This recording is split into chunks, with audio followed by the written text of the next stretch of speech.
The City of Montreal held an executive council meeting where they discussed the city's next operations for the upcoming years. They discussed their plan to develop the Bridge Bonaventure as a green and mixed sector. They also discussed issues such as homelessness, the housing crisis, and Indigenous international relations. Stay tuned for the whole council.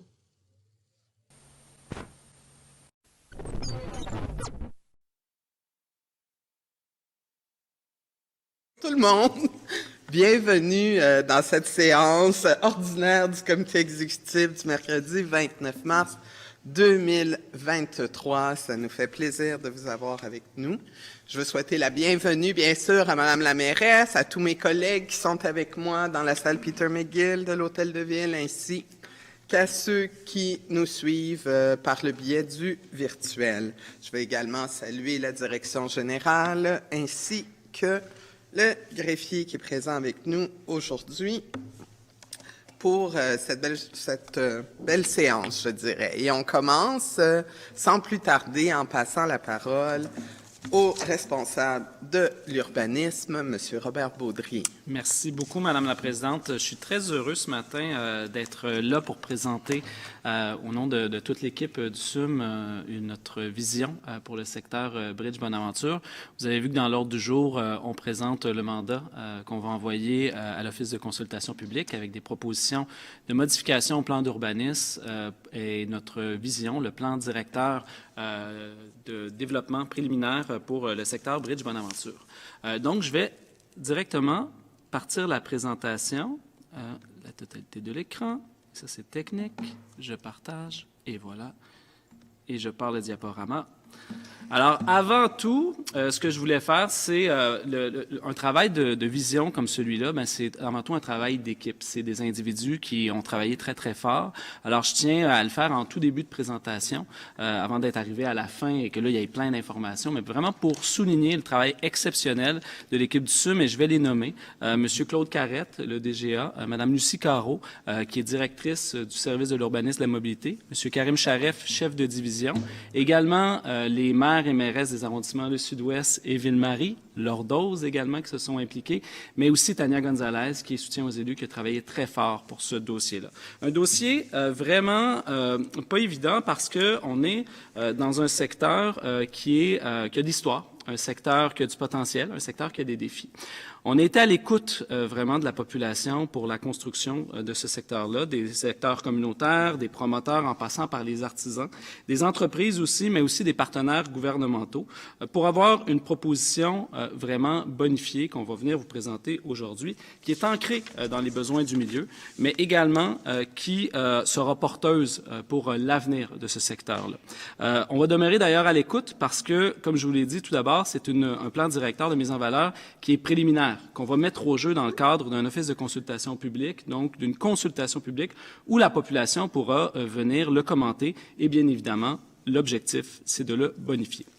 Alors, de quoi on parle quand on parle du secteur Bridge Bonaventure? C'est un secteur d'envergure, on parle de 2,3 km². Un secteur, comme je disais tout à l'heure, qui est à cheval entre deux arrondissements, le Sud-Ouest et l'arrondissement de Ville-Marie. Un secteur qui a été le témoin de l'histoire du développement et de l'essor économique de Montréal, mais également de tout le Québec. Par ses atouts de base, il est très près du fleuve, il est connecté au canal. On y a développé un réseau ferroviaire, un réseau routier important qui a permis vraiment de développer cet essor industriello-portuaire dans le secteur, qui a fait en sorte que notre port de Montréal rayonne à travers le monde comme un port dynamique, mais également des entreprises qui sont mythiques dans le secteur. Également, c'est un secteur qui repose sur plusieurs points de repère bien connus des Montréalais et des Montréalaises. On n'a qu'à penser, par exemple, à la minoterie, Farine Five Rose, les forges, dont on a parlé dernièrement, Expo 67, qui a mis sa marque également avec Habitat 67, le Black Rock également, qui est dans ce secteur-là. Donc, plusieurs marqueurs identitaires très, très forts qui sont un peu les témoins de l'histoire de ce secteur-là. Et si on veut travailler à l'avenir de ce secteur, on peut en faire abstraction de son passé, mais également de son présent.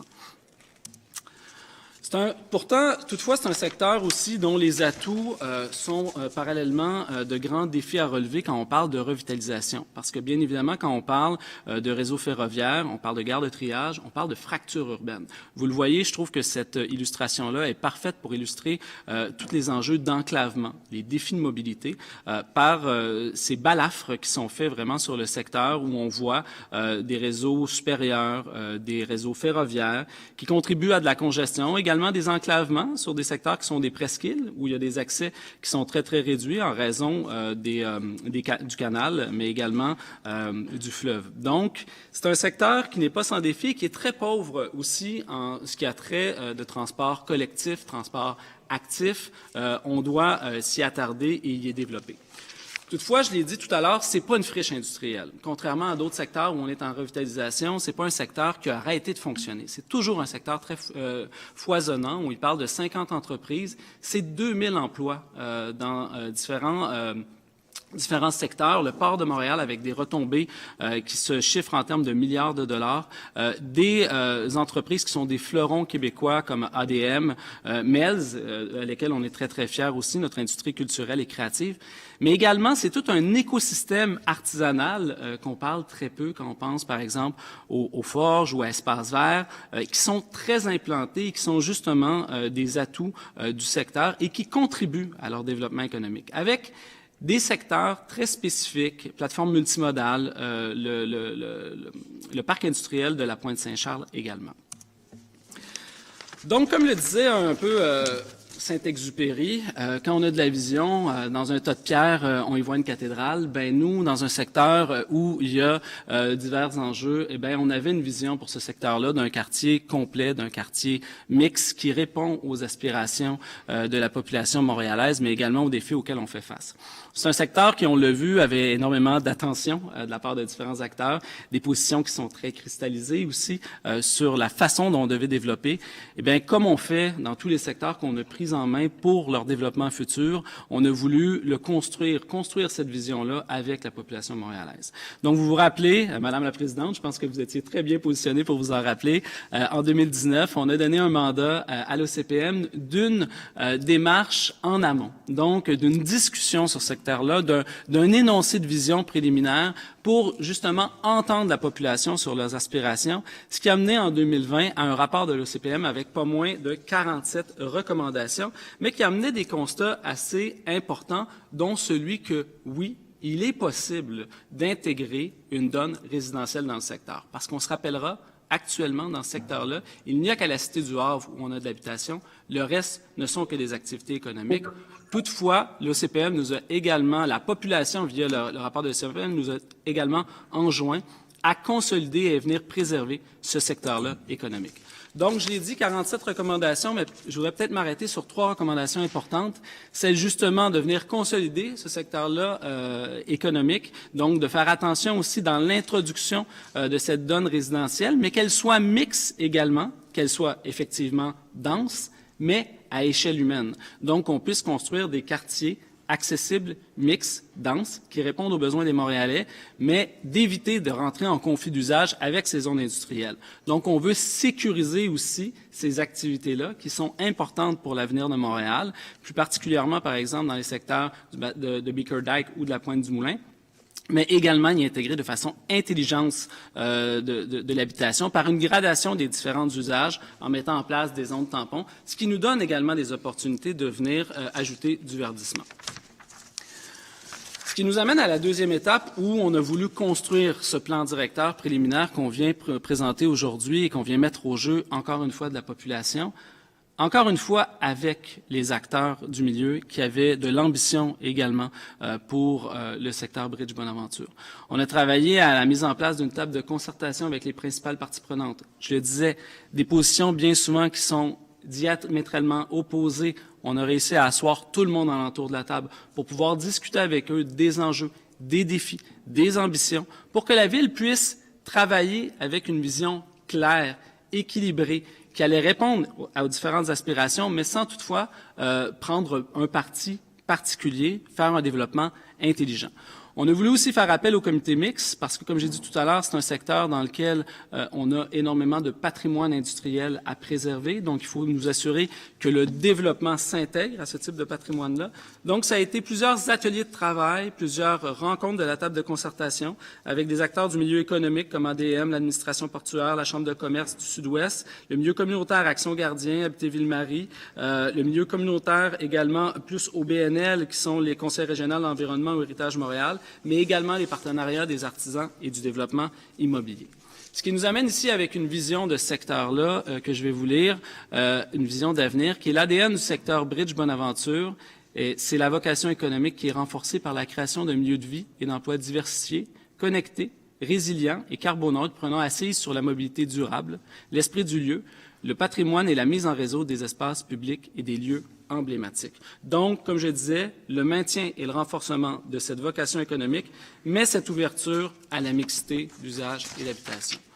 Une vision qui est basée sur 5 orientations pour vraiment venir transformer ce secteur-là. Donc, une première orientation qui est un milieu de vie complet et d'emploi qui respecte le lieu. Donc, on veut y développer un nouvel écosystème économique qui est connecté à l'industrie qui est déjà présente. Quand on pense à Mel, par exemple, on peut penser à toutes sortes de types d'industries culturelles et créatives. Quand on pense aux artisans, tout le volet touristique pourrait être mis en place ici. Également, un patrimoine paysager qui doit être mise de l'avant, être mise en valeur, donc subordonner les constructions à la mise en valeur de ce patrimoine-là dans les hauteurs, dans les densités, dans l'inscription de ce secteur de la ville-là, ce qui va nous permettre d'avoir un parcours d'entrée de ville parce que c'est une entrée de ville intéressante, enrichissante, mais qui doit être basé sur le transport collectif et le transport actif. On ne peut penser à développer le secteur Bridge Bonaventure sur l'auto-solo, sur d'anciens modèles. Il nous faut vraiment des infrastructures cyclistes piétonnes, mais également du transport collectif lourd, structurant. On a des opportunités. Également, c'est une mise en réseau de lieux emblématiques. J'en ai parlé tout à l'heure parce que c'est comme une courte pointe de différents lieux, le secteur Bridge Bonaventure. Donc, comment on est capable de traverser, de franchir ces différentes fractures-là pour vraiment venir connecter les différents endroits ensemble en fonction de leurs réalités diverses. C'est vraiment un travail qu'on a mis dans nos orientations et qu'on veut continuer à faire avec nos partenaires. Donc, l'investissement, parce que c'est un investissement dans Bridge Bonaventure, aura des retombées directes pour la population montréalaise. Des retombées, premièrement, en termes d'emploi. Quand on parle de consolidation du pôle d'emploi, on vise à tripler le nombre d'emplois dans le secteur. Je vous l'ai dit tout à l'heure, on voudrait passer de 2 000 à 6 500 emplois, donc dans des industries de pointe qui pourraient être les technologies propres, comme l'industrie culturelle. La création d'un nouveau milieu de vie. On pense qu'avec les hauteurs et densités à échelle humaine qu'on peut venir amener dans le secteur, c'est 7 600 unités de logement qui vont répondre à des vrais besoins des Montréalais présentement, actuellement qu'on a, mais également l'amélioration de la mobilité, parce que le développement va se faire conjointement avec l'amélioration de la mobilité dans le secteur. Une station REM, c'est essentiel dans le secteur pour y développer du logement. C'est un levier au développement de l'habitation, mais également la modification des rues et l'ajout d'axes cyclables, des nouveaux franchements que j'ai parlé, donc le désenclavement du secteur, mais aussi de la générosité au niveau des espaces verts, de transformer le gris en vert et de venir consolider des espaces. On pense par exemple à l'espace Vestige ou au parc de la Pointe de Dieppe, mais également à la promenade riveraine de Bonaventure. Donc, des projets structurants en partenariat avec différents leviers de gouvernement, mais aussi avec des partenariats privés. C'est un développement qu'on veut dynamique, bien qu'on sait qu'il soit sur le long terme. Quand on transforme un secteur, ça ne se fait pas du jour au lendemain. Ça doit se faire avec une vision, avec une planification, chose qu'on fait actuellement. Mais on veut quand même, dès qu'on a en main le rapport final de l'OCPM, avoir un plan directeur de mise en valeur final également pour commencer dès 2024 les interventions publiques. On a déjà 160 millions de réservés au PDI pour des premières interventions. Par la suite, on souhaite accompagner le développement immobilier de façon dynamique. Ce qui est intéressant, c'est que avec notre collègue, M. Luc Rabouin, c'est 2 secteurs qui ont été ciblés par la cellule facilitatrice. Donc, on peut s'attendre à ce que, justement, une attention particulière soit mise sur le développement immobilier de ce secteur-là. Alors voilà, Madame la Présidente, ce que je souhaitais vous présenter aujourd'hui pour mettre un peu en contexte cette opportunité qu'on a comme ville de continuer à bonifier notre secteur, un secteur à un jet de pierre du centre-ville. Et sur ce, j'aimerais laisser la parole, et je pense que ça va lui plaire de prendre la parole à titre de maire du Sud-Ouest, Monsieur Benoît Doré, qui aurait probablement quelques mots également à dire à titre de maire. Monsieur Doré. Bon, vous allez me faire une réputation, chers collègues. C'est sûr que j'ai quelque chose à dire, c'est certain. Ça fait tellement de temps qu'on y travaille tous ensemble. La ville, mais également différents acteurs du milieu. Beaucoup de gens avaient beaucoup de visions différentes pour ce secteur-là, qui est un peu disparate. Il faut le dire, qui a été malmené il y a environ une soixantaine, cinquantaine d'années avec l'avenue de différentes affaires, mais qui en ont fait par la suite en fait une richesse. Puis je pense que c'est avec ce tissu urbain-là qu'on va travailler puis qu'on va y faire ressortir vraiment un milieu de vie vraiment intéressant. Je le disais tout à l'heure, il y a beaucoup de gens qui avaient beaucoup de visions différentes pour la chose. On parle de promoteurs privés, de promoteurs sociaux, des gens issus du milieu communautaire, la Société immobilière du Canada également, qui a beaucoup de propriétés. Nous-mêmes, la ville, il y a l'arrondissement Ville-Marie, l'arrondissement du Sud-Ouest. Les vues étaient différentes, mais elles n'étaient pas incompatibles. La preuve, on arrive aujourd'hui avec ce plan directeur-là vraiment intéressant qui va aller en consultation publique et je suis certain là, que les gens vont vraiment y adhérer. Pourquoi? Parce qu'on est capable de redévelopper et de renforcer à la fois différents secteurs.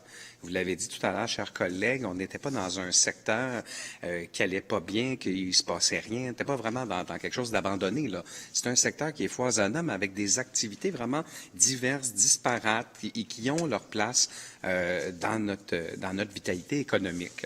Alors, on va être capable de renforcer ça, mais en même temps, on va être aussi capable de moderniser, d'étendre la ville sur la ville, puis de faire en sorte là, d'y faire arriver un milieu de vie vraiment complet.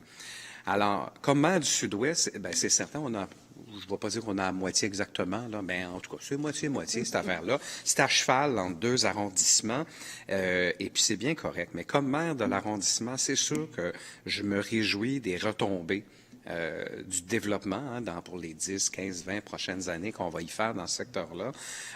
Oui pour Montréal, mais oui pour l'arrondissement du Sud-Ouest puis pour sa population. On n'y pense pas toujours parce que quand on associe Pointe-Saint-Charles, on a vraiment une certaine idée de où est Pointe-Saint-Charles, mais c'est un peu plus large. C'est comme Saint-Henri, ça s'étend un peu plus loin qu'on pense. Alors, c'est la même affaire pour Pointe-Saint-Charles. Et puis, la communauté de Pointe-Saint-Charles avait vraiment des vues depuis longtemps, des visions sur certains secteurs. Alors, sans qu'il ait développé toute la vision du secteur, tenait à des choses vraiment importantes, tenait à des choses, entre autres, en termes de mobilité. C'était important. Le trafic passe à travers Pointe-Saint-Charles, puis il passe à travers Pointe-Saint-Charles. Il y a pas de contribution, il n'y a rien. Alors vraiment, c'était malheureusement une nuisance. Puis avec le plan qui est là, on va être capable de réorienter vers Bonaventure, tout revu, modernisé, avec des investissements vraiment importants qui vont faire en sorte là, qu'on va vraiment enlever de la pression là où il ne devrait pas en avoir. Ça, c'est dans Pointe-Saint-Charles, mais il faut comprendre que les gens, après ça, ils s'en allaient vers Griffintown et puis coupaient en deux vraiment toute la vitalité qui est en train de ressortir de Griffintown. Ça coupait littéralement en deux. Lorsqu'on regarde Wellington, une petite partie au sud, puis après ça, au nord, c'était difficile de passer là. Alors, on peut escompter qu'avec les années, on va avoir réussi à couper ce trafic-là, autant dans les deux communautés, à la fois celle de Pointe-Saint-Charles et puis de Griffintown. D'un point de vue mobilité aussi, les gens de Pointe-Saint-Charles sont porteurs d'une vision depuis plusieurs années en se disant on est des insulaires, on est à Montréal, on vit sur une île, donc on devrait avoir accès à nos berges. Ben oui, on devrait y avoir accès et non pas de les regarder comme ça de l'autre côté de l'autoroute, de l'autre côté d'un échangeur, de l'autre côté d'une structure en béton incroyable. Donc, le plan qu'on développe, qu'on a développé, notre vision qu'on dépose aujourd'hui, ben, ramène le fleuve. Hein. Les gens vont pouvoir se réapproprier les berges du fleuve-là de façon intéressante, vont pouvoir y aller, oui, en voiture, mais oui, en transport en commun, oui, à pied, oui, avec des pistes cyclables. C'est ça qui est intéressant. Et comme ce secteur-là est enclavé, encore là, les gens nous disaient, ben, comment est-ce qu'on peut s'assurer que ça soit fluide, que ça percole, qu'on ne soit pas pris à travers toutes sortes de détours pour se rendre juste là. Et c'est ça qu'on a là, avec vraiment des passages vraiment intéressants un peu partout. Puis je m'en voudrais aussi de ne pas mentionner que tout le côté économique. 3 affaires assez importantes. Dans le plan d'intervention spécifique de Pointe-Saint-Charles-Nord, les gens voulaient redévelopper un secteur de Pointe-Saint-Charles qui, pendant un certain temps, il avait manqué de vision. L'arrondissement a travaillé avec la communauté, puis est arrivé avec ce plan-là. Et pour le triangle, donc près de Bridge et de Saint-Patrick et de Wellington, les gens disaient il faut renforcer le caractère économique important de ce secteur-là. On est près du canal de la Chine. Ça serait dommage de le résidentialiser alors qu'on est tellement collé sur tout le reste des activités économiques. Alors, l'arrondissement a fait ce choix de dire oui, c'est ce qu'on voudrait, et on l'a soumis dans la vision de développement de Bridge Bonaventure, et là, c'est confirmé. Donc ça, c'est vraiment quelque chose de vraiment très intéressant. L'intervention municipale, à travers les années, a voulu renforcer le parc d'entreprises Pointe-Saint-Charles, en fait, renforcer. Tout simplement, le faire débuter comme il faut, avec différentes interventions. Et là, on pense qu'on y est. Avec cette vision-là, je pense que le parc d'entreprises de Pointe-Saint-Charles va vraiment démarrer, décoller. Oui, il y a des joueurs majeurs, là, on le sait avec Melz qui s'est développé à travers les années. Mais on est capable d'aller nettement au-delà de ça. Et ce qui était, c'est la dernière chose que je mentionne, Madame la Présidente, il y a des artistes et artisans qui vivent dans ce secteur-là, on parle économiquement, on ne parle pas de qui y résident. Et c'est important, c'était une richesse, on croyait que c'était une richesse. On a fait des actions au travers des années comme administration. Et puis, je suis vraiment fier qu'on maintienne ces activités économiques-là qui nous distinguent. Oui, les gens pensent toujours aux forges en premier. Hein. Ils sont dans Ville-Marie, là, sont à vraiment un demi-jet de pierre du sud-ouest. Tout le monde les aime. On a annoncé récemment que ça fonctionnait. Mais il y a d'autres choses. L'école atelier Espace Vert qui va célébrer à peu près son 40e anniversaire là, bientôt. C'est incroyable. Formation collégiale, on vraiment souffler le verre, c'est quelque chose d'assez intéressant. Si vous n'y êtes jamais allé, là, allez-y, c'est gratuit. Il y a des activités de financement de soufflage de boules de Noël à chaque année. C'est vraiment impressionnant. Je vous dis, soufflez votre propre boule de Noël avec un étudiant en verrerie. Moi, je vous le dis, c'est un classique annuel pour moi. Et des gens qui sont encore plus inconnus, la fabrique d'orgue de Juget-Saint-Clair. Si vous avez jamais vu ça, là, fabriquer un orgue, ça s'apprend pas à l'école. Ça s'apprend vraiment à la méthode ancienne avec maître, élève, vraiment là, puis vous développez vos connaissances. C'est pas fait à l'ordinateur, c'est pas fait avec des appareils. Tout est fait minutieusement et on peut vraiment voir un orgue commandé en quelque part en Allemagne. Les gens y ont pris à commande, s'en viennent, vont le fabriquer au complet, font les tests, l'envoient à travers le monde. On a ça ici, à Montréal, c'est incroyable. Puis on a ça dans le sud-ouest. Alors, voilà, je m'arrête ici. Tout ça pour dire que je suis certain que on a le bon mix, on a vraiment la bonne recette. On voulait démontrer que nous avions une vision, qu'on voulait renforcer certaines caractéristiques. Ben, c'est ce qu'on fait ce matin. Je suis sûr que la vision est emballante. Alors, merci vraiment à toutes les équipes. Merci aux arrondissements. Puis merci, Robert, d'avoir porté le dossier. Et puis, merci aux différents prédécesseurs aussi, des gens qu'on a nommés, autant chez les élus, les institutions élus, puis les fonctionnaires. C'est un travail vraiment de longue haleine. Merci beaucoup. Merci, Mme la Présidente. Magnifique travail. Est-ce que quelqu'un a questions, commentaires? Oui. Ah, pardon, Madame la mairesse. Pas de problème. Bonjour. Écoutez, on est très fiers du travail qui est proposé ce matin, qui s'en va en consultation. Ce territoire-là est principalement dans le sud-ouest, mais il y a aussi une partie dans Ville-Marie. Et là, en portant les deux chapeaux, évidemment, je pense que la proposition qui est mise au jeu, elle est la bonne. Tout le monde connaît, enfin, pour différentes raisons, ce secteur-là, d'en avoir entendu parler parce que ça fait longtemps qu'on s'intéresse et c'est l'ensemble d'écosystèmes, autant des groupes communautaires de la population locale, les promoteurs, différents projets qui ont été proposés sur ces terrains-là, parce que c'est tellement un endroit exceptionnel sur le bord du fleuve, à l'entrée de la ville, et donc avec un grand potentiel de développement. Et donc, d'en arriver à une proposition comme celle-ci, qui, je considère, est extrêmement équilibrée et qui réussit à mettre les éléments, réunir les éléments gagnants pour en faire un quartier qui soit mixte, un quartier qui soit vivant, hein, qui fait pas juste se remplir et se vider le soir venu, mais au contraire dans lequel on vit, comme on aime bien dire, dans lequel on vit, on s'amuse et qu'on y travaille. Donc, d'avoir ces trois aspects, celui d'habitation, évidemment, extrêmement important.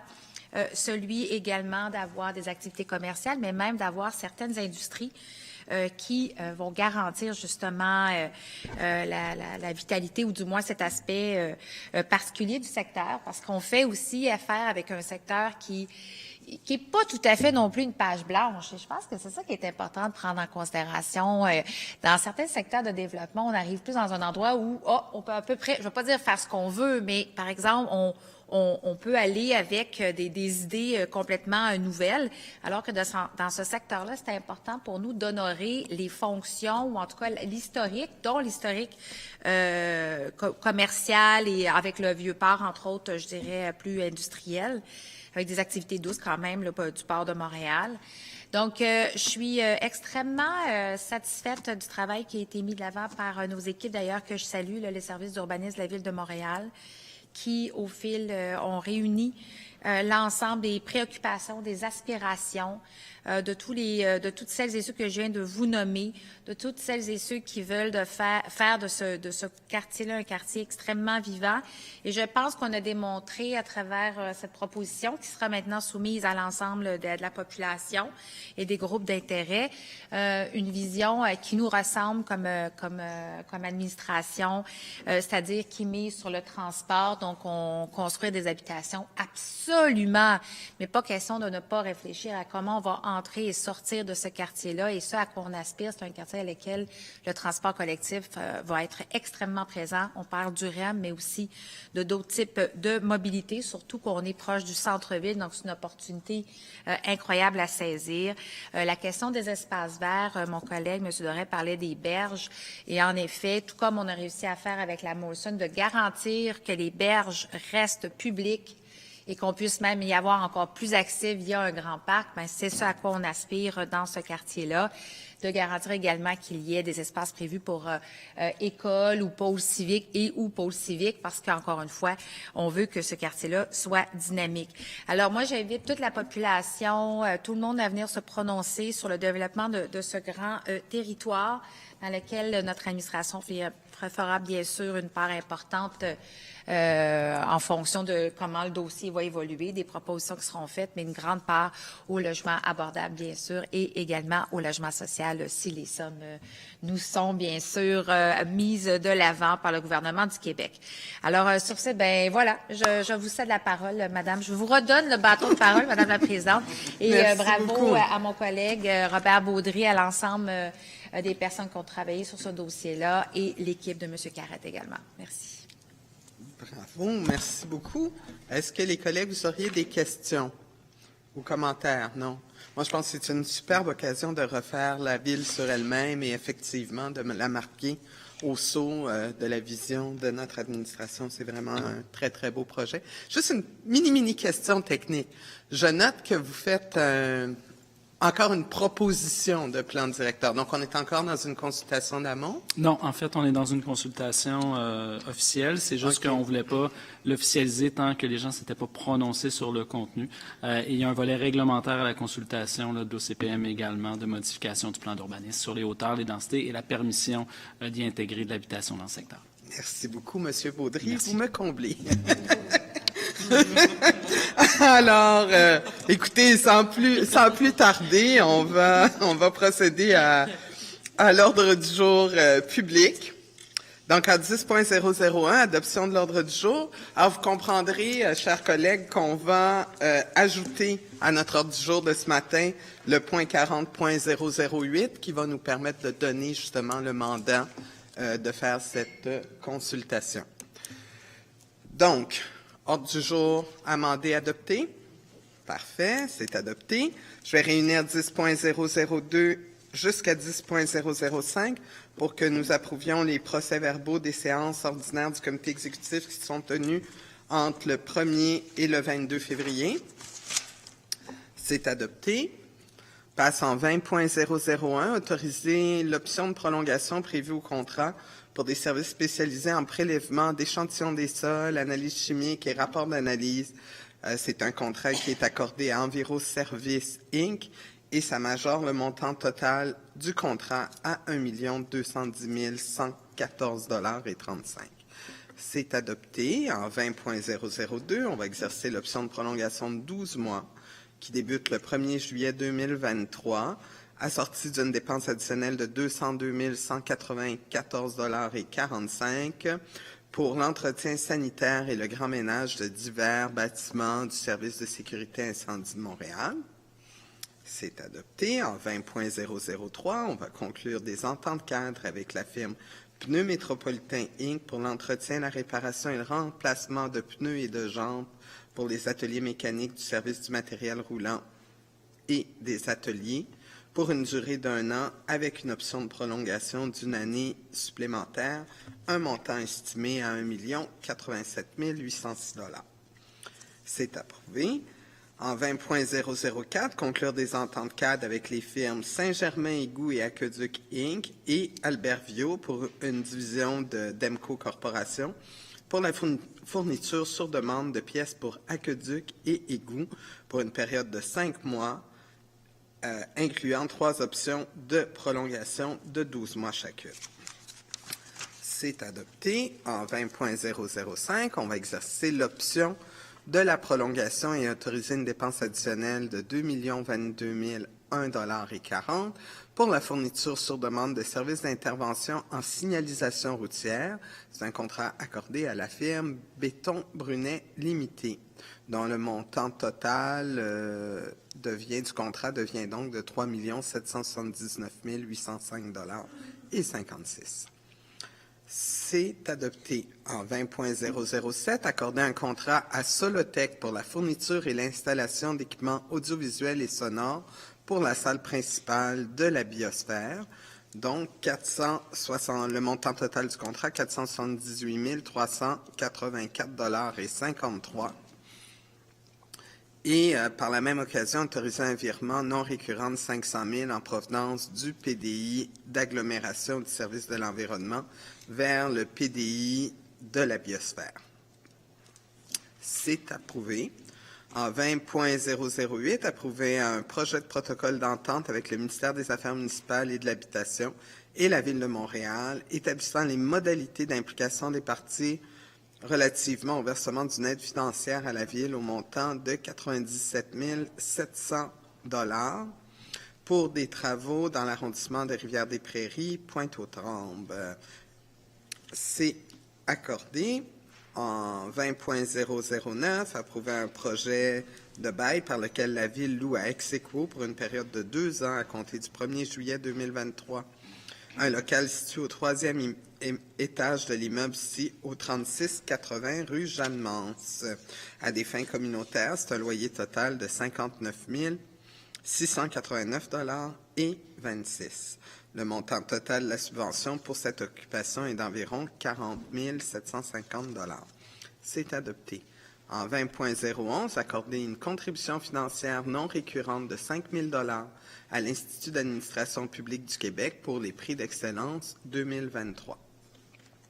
C'est adopté. En 20.012, accorder un soutien financier non récurrent de 12 000 $ à Vélo Québec, édition, pour la production et la diffusion d'une carte du réseau cyclable du Grand Montréal pour l'année 2023. C'est adopté. En 20.013, accorder un soutien financier de 30 000 au groupe communautaire L'Itinéraire en appui au projet intitulé Café de la Maison Ronde pour l'année 2023. Madame Hassan Cournol. Oui, bonjour, merci Madame la Présidente. Alors, contente de vous parler du Café de la Maison Ronde ce matin. C'est un lieu qui est bien connu, qui est sur le square Cabot, dont on entend parler souvent, dont on lit aussi l'histoire dans les pages du roman de Michel Jean, Djodjiagué.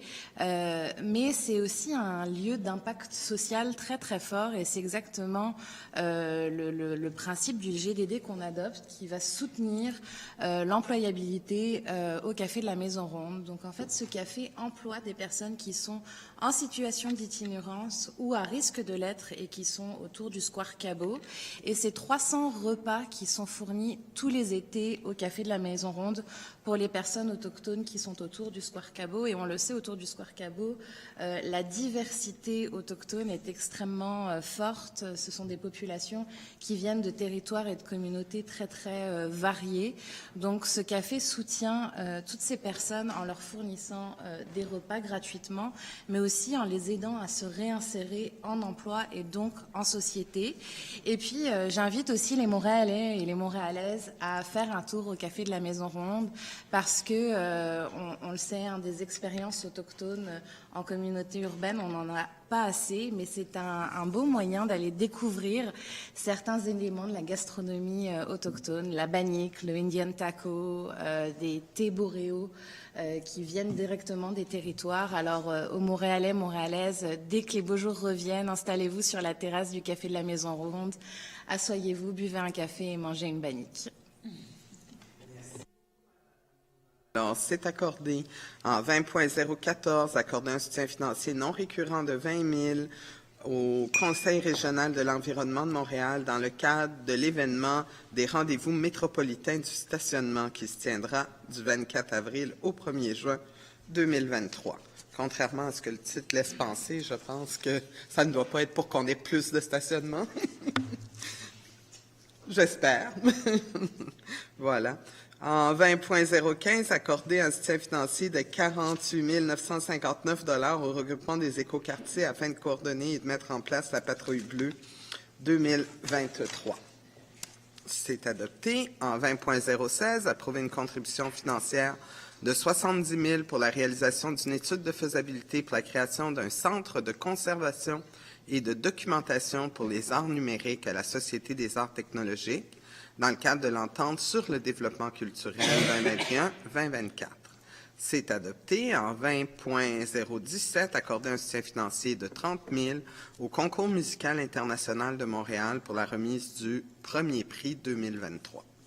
C'est adopté. En 30.001, renouveler l'adhésion de la Ville de Montréal à l'organisme Les Arts de la Ville, Les Arts et la Ville, pour la période du 1er janvier au 31 décembre 2023. L'adhésion est une dépense de 15 606 $. C'est adopté. En 40.001, édicter une ordonnance en vertu de l'article 123 du règlement des tarifs afin d'offrir l'accès gratuit au jardin botanique lors du sommet Aigle-Quetzal-Condor les 17 et 18 juin 2023 aux détentrices et détenteurs du bracelet ou du collier vendu par Kinahuit. Oui, encore moi, Madame la Présidente. Allez-y, Madame Hassan Cournol. Ça bouge beaucoup en autochtonie à la ville de Montréal et on en est vraiment très fiers. Alors, le sommet Aigle-Quetzal-Condor, qu'est-ce que c'est? Donc, du 17 au 18 juin, au Jardin botanique, on va accueillir ce sommet qui est organisé par un organisme autochtone qui s'appelle Kinahuat, sous le patronage de l'UNESCO, de la Commission canadienne de l'UNESCO, et ce sera au Jardin botanique, donc avec Espace pour la vie qui accueille ce sommet-là. L'objectif, c'est de reconnaître les savoirs traditionnels et ancestraux des peuples autochtones en lien avec la nature, en lien avec les pratiques en environnement. Et c'est un immense sommet qui va se tenir évidemment avec les populations autochtones du Québec et du Canada, mais on accueille aussi des délégations autochtones de partout dans le monde, particulièrement en Amérique du Sud, en Asie, et donc ça va être un moment vraiment important pour reconnaître aussi les relations internationales autochtones et les pratiques qui se passent de façon ancestrale et millénaire un peu partout dans le monde. Donc vraiment, j'invite la population montréalaise à aller découvrir ces savoirs, à les connaître, à peut-être même se les approprier, à comprendre, à poser des questions, à être curieux. C'est vraiment un événement d'envergure, un événement très très rare, faut le souligner, dans des grandes métropoles. Donc à Montréal, on est particulièrement fiers d'accueillir ce sommet, un beau partage interculturel entre les communautés autochtones. Merci Madame la Présidente. C'est adopté en 40.002 et dicté en vertu du règlement sur les services de collecte, des ordonnances modifiant les ordonnances sur les services de collecte sur le territoire de 4 arrondissements, La Salle, Outremont, Rosemont-la-Petite-Patrie et Verdun. C'est adopté en 40.003 et dicté en vertu du règlement sur les tarifs, une ordonnance en vue de modifier l'article 27, paragraphe 6C, inscription au camp de jour pour le 3e enfant et les suivants d'une famille, relativement aux tarifs du complexe sportif Marie-Victorin. C'est adopté en 40.004. En fait, on va réunir 40.004 et 40.005 pour approuver la conformité au schéma d'aménagement et de développement de l'agglomération de Montréal des règlements 720-121-1 et 720-122-1 de la ville de Beaconsfield. C'est approuvé. En 40.006, approuver la conformité au schéma d'aménagement et de développement de l'agglomération de Montréal de la résolution 22-12-24 autorisant la construction de 2 immeubles d'appartements situés au 35-37 boulevard Brunswick dans la ville de Dollard-des-Ormeaux. C'est approuvé. En 40.007, approuver la conformité au schéma d'aménagement et de développement de l'agglomération de Montréal du règlement PC 2957 de la ville de Pointe-Claire. C'est adopté. Alors, sans plus tarder, je passerai la parole à notre mairesse pour sa chronique hebdomadaire. Madame la mairesse. Merci beaucoup, Madame la Présidente. Oui, beaucoup de choses à vous partager ce matin. Tout d'abord, je voulais revenir sur une semaine bien chargée, celle de la semaine dernière, avec la présentation du budget du gouvernement du Québec. Et évidemment, la question des fonds dédiés au logement social. Et je pense que tout le monde sait que pour notre administration, le dernier budget a été une déception sur ce sujet-là, mais j'ai envie de peut-être rappeler que ça faisait quand même quelques budgets où les sommes allouées pour le logement social étaient nettement inférieures. Donc, je pense qu'on était rendu avec la crise du logement qui sévit à Montréal de façon brutale, c'est le cas de le dire, et qui touche un nombre vraiment important de ménages, des familles qui peut-être se voyaient pas nécessairement être dans une situation aussi précaire et maintenant l'est. Alors, c'est particulièrement préoccupant. Je me permets ce matin de continuer sur ce sujet-là parce que c'en est un qui me préoccupe énormément comme mairesse, et ça depuis le début du premier mandat, et c'est une préoccupation aussi pour l'ensemble des élus de notre administration parce que autant c'est important de parler de développement économique, c'est absolument nécessaire en métropole économique du Québec, 2e plus grande ville au Canada. Donc, on joue un rôle majeur dans l'économie du Québec et du pays. Mais nécessairement, quand on a une difficulté à loger les gens, et quand je parle pas juste des travailleurs, mais je pense aux étudiants, on veut des talents, on veut une économie de pointe, on veut des secteurs d'activité importants, mais il faut encore pouvoir loger ces personnes, et je pense aussi aux plus vulnérables, parce que c'est ça aussi une métropole, c'est qu'on doit pouvoir s'occuper autant de la classe moyenne que des plus vulnérables. Donc, dans le budget de la semaine dernière, on annonçait une somme de 191 millions pour le logement social pour tout le Québec. Et le 191 millions, il faut savoir que ce sont pour les unités en attente. Ce n'est pas du nouvel argent pour de nouvelles unités. Alors aujourd'hui, dans notre comité exécutif, on va accepter la somme qui revient à Montréal de ce 191 millions, c'est-à-dire 79 millions qui va permettre de financer 5 projets de logements sociaux qui sont en attente depuis un bon bout de temps et qui sont dans le programme Accès Logis Québec. Ces sommes, ça va permettre aux organismes, parce que je le rappelle, ce sont les organismes avec les constructeurs qui construisent du logement social. Mais évidemment, cette somme de 79 millions est loin d'être suffisante pour, régler les unités en attente, qui sont en attente depuis plusieurs années. Et encore une fois, ce n'est pas du nouvel argent pour de nouvelles unités. Alors, avec cette somme de 79 millions, il y a 264 logements en attente de construction qui vont pouvoir sortir de terre. Et dans le programme Accès Logis Québec, pour Montréal, parce que c'est ça qui est un peu complexe quand on parle d'habitation, il va rester donc 7 projets et donc ça équivaut à 834 logements à financer adéquatement. Donc, si je récapitule, on nous donne une somme d'argent pour pouvoir s'occuper de logements qui sont en attente depuis un bout de temps, mais la somme est nettement insuffisante par rapport au nombre d'unités en attente qui doivent sortir de terre. Et c'est important pour moi peut-être de le contextualiser sur une échelle du temps. L'écart qui se creuse là présentement autant à Montréal qu'au Québec, il augmente à chaque année. Et il augmente surtout depuis 2019 parce que depuis 2019, il y a très peu d'argent qui a été investi dans de nouvelles unités.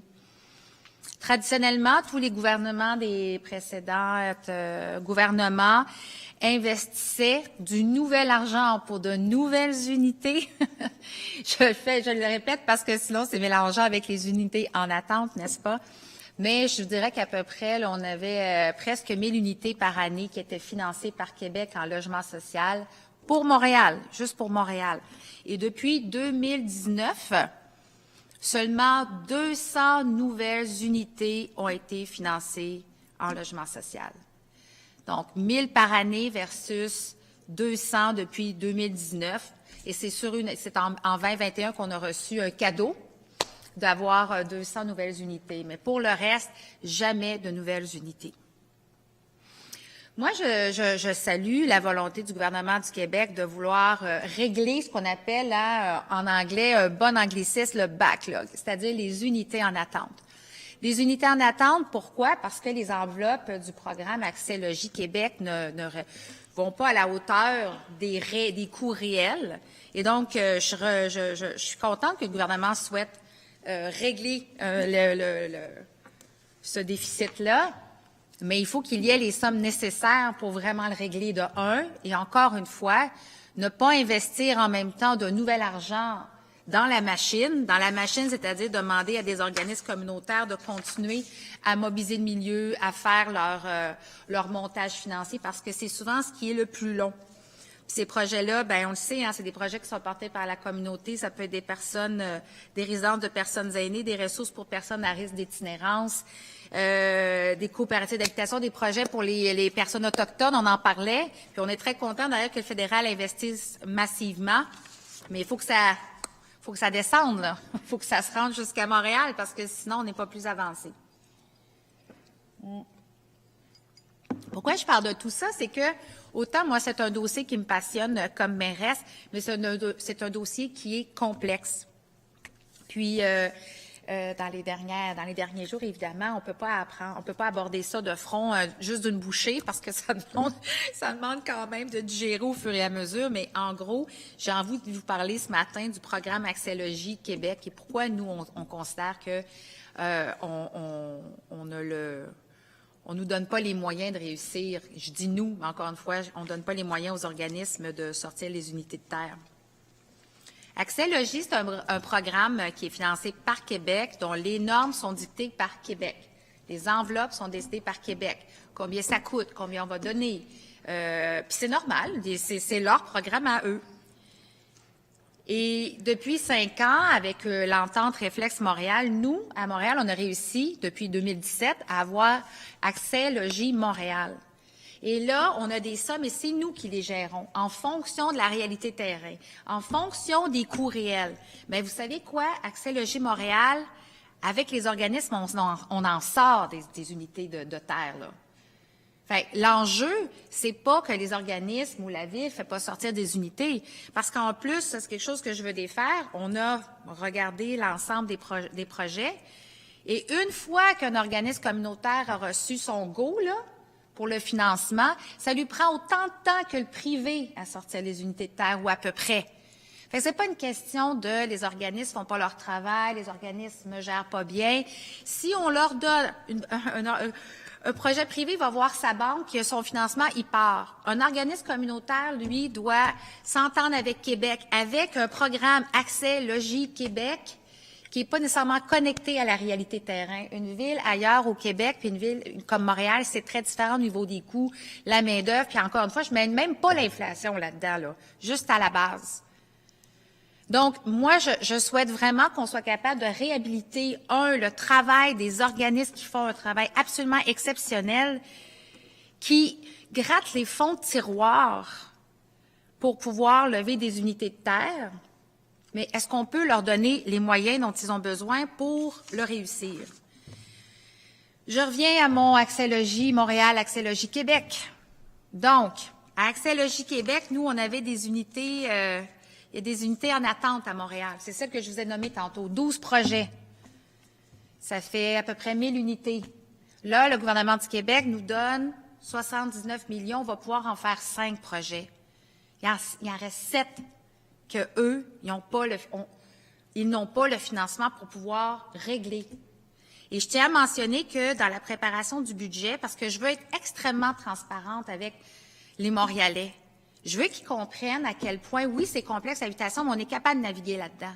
On est capable de trouver des solutions, mais encore faut-il s'asseoir tout autour de la table puis comprendre les réalités de terrain d'une ville comme Montréal versus une ville beaucoup plus petite, une petite municipalité qui, elle aussi, veut du logement social, là. Mais c'est pas la même réalité financière, économique et tout le reste. Donc, nous, dans la préparation du budget, j'ai proposé au gouvernement de reprendre les unités en attente dans Accès Logis Québec. Je vous rappelle, c'est quoi le nombre déjà? Les 834 logements. Et je leur ai dit, bien, écoutez, si vous nous donnez la somme dont on considère qu'il est nécessaire pour pouvoir le faire, on va assurer le risque si jamais des dépassements de coûts. On est tellement confiant qu'on est capable de mener à bien ces projets-là qu'on va assumer le risque financier. Le gouvernement a décidé que ce n'était pas le chemin qu'il prenait. C'est son choix.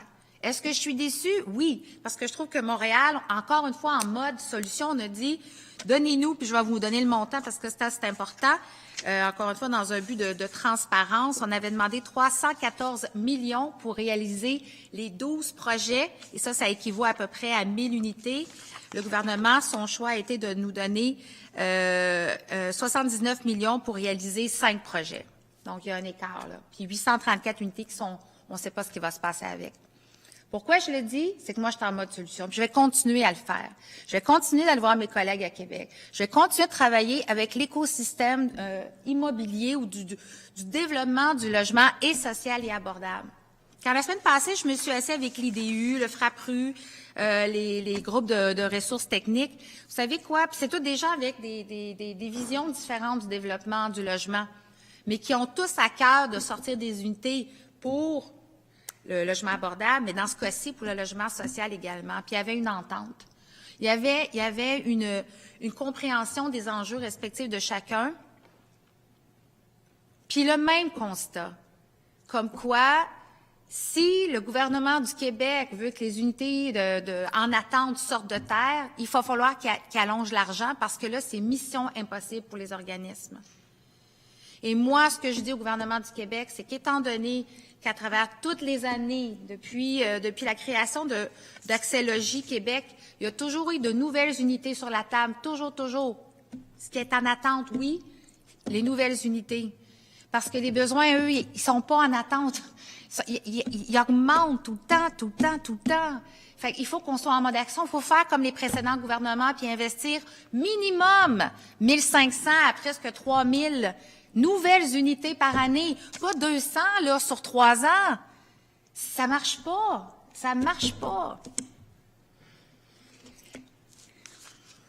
Fait qu'on va continuer. On va continuer à pousser parce que moi, les 7 projets qui restent là, dans Accès-Logis Québec, qui n'ont pas reçu le financement de Québec, ben moi, on va continuer à se battre pour qu'ils soient financés. Parce qu'on ne peut pas faire l'économie des moyens, là. On ne peut pas dire à ce monde-là qui sont sur la liste d'attente, « Ah, ben excusez, on verra, là, on va voir ce qui va se passer. » Puis je demande aussi, je vais continuer à travailler avec l'ensemble de l'écosystème pour qu'on trouve des solutions, qu'on bouge de façon proactive, oui positive, oui enthousiaste, mais en même temps, on ne va pas baisser les bras parce que la crise du logement qui se pointe à Montréal, elle est partout ailleurs au Québec, puis c'est une question de temps. C'est une question de temps avant que ça soit encore plus grand partout ailleurs. Alors, je vous remercie pour votre attention, tout le monde, et je sais qu'on aura la chance d'en parler encore. Et ça m'amène sur mon deuxième sujet, d'ailleurs, qui était la présentation de Bridge Bonaventure. Puis je ne vais pas y aller en long et en large parce que mon collègue, M. Doré, en a parlé, et bien sûr, mon collègue Robert Baudry. Mais c'est un exemple tellement frappant. On le disait, sur les 7600 nouveaux logements qu'on veut construire, nous, on prévoit minimum 1500 logements sociaux.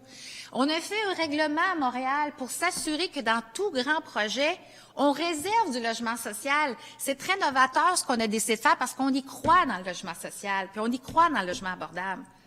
Mais vous comprendrez qu'avec ce qui se passe en ce moment, j'ai beau réserver, puis les promoteurs immobiliers sont d'accord, ils ont accepté le règlement, ils sont comme, OK, on comprend, vous voulez de la mixité? Ça a du bon sens, nous autres aussi. Mais même si les constructeurs veulent faire les 1500 logements abordables qui sont là, je parle des promoteurs immobiliers privés, si le gouvernement du Québec ne met pas massivement de l'argent pour de nouvelles unités, ça ne va pas se produire. C'est aussi simple que ça. Donc, Bridge Bonaventure, pour moi, c'est un très bon exemple. Je pourrais vous parler du développement de la Chineste, où les besoins en logements sociaux et en logements abordables sont grands. On peut penser, mon Dieu, dans le coin de les Faubourgs. Là, je regarde Maya. Oui, ben ça, je regardais ben oui, Namur, ben oui, l'hippodrome, c'est vrai, t'as raison. Magda, j'ai dit Maya. Donc, les grands projets qui s'en viennent, nous, on l'a mis dans un règlement tellement c'est important pour nous, le logement social. Je veux dire, quand même, là. Mais il faut que le gouvernement puisse venir faire sa job de mettre les sommes nécessaires parce que ça fait partie de sa mission. Mais nous aussi, on va améliorer nos processus. On est toujours en mode ouverture, là, pour vrai, là, c'est important. Donc, je suis confiante qu'on va continuer à travailler avec les partenaires. Et Bridge Bonaventure, ça s'inscrit dans cette logique-là de faire un quartier mixte où il y a toutes sortes de mondes différents qui habitent et qui travaillent dans ce coin-là. Je change complètement de sujet. Ben, en fait, oui puis non, parce que je voulais revenir sur l'incendie. Pourquoi ça ne change pas tout à fait de sujet? C'est dans la mesure où, bien sûr, on a vu que ça nous ramenait un peu à la question des Airbnb et de la location à court terme qui enlève du logement pour des Montréalais et Montréalaises. Mais évidemment, aujourd'hui, mes pensées mon message porte sur les amis, les parents, les proches qui ont perdu un être cher dans cette tragédie. C'est un désastre. C'est vraiment extrêmement troublant.